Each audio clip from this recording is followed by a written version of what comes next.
Là, je suis venu dire que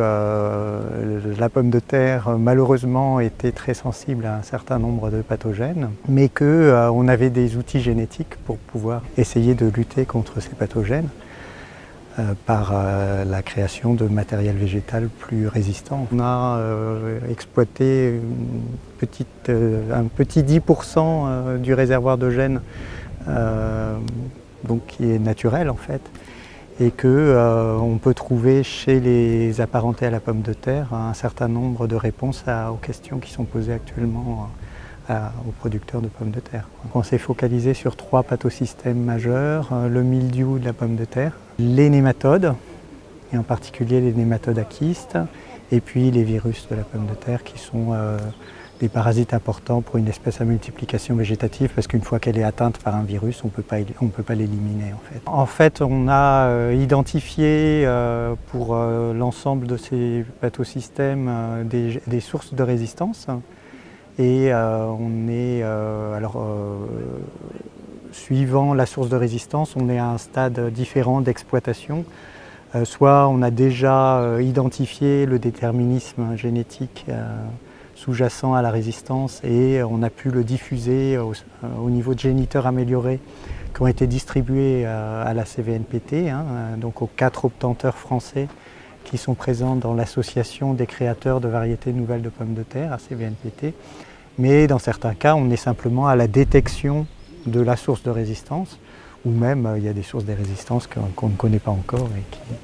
qui vont être découvertes à l'avenir, je pense. On dénombre plus de 60 parasites qui ont une incidence économique,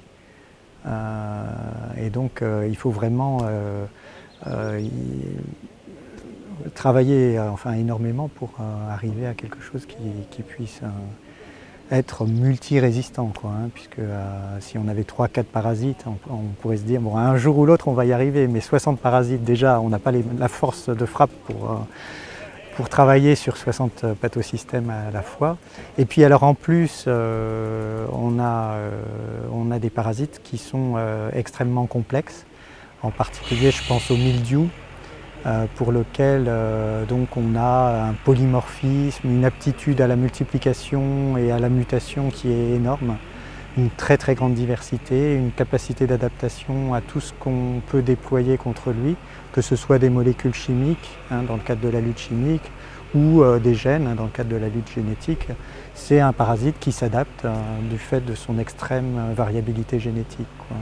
Je pense qu'avec certains parasites, dont le mildiou, il faut vraiment utiliser toutes les armes qui sont à notre disposition. C'est comme ça qu'on en viendra à bout. C'est pas en imaginant uniquement une lutte chimique. On a vu qu'il y avait des limites au tout chimique, que 16,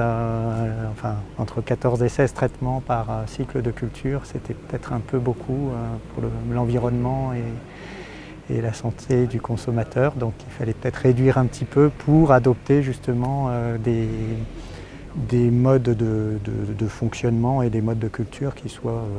plus raisonnés et plus intégrés.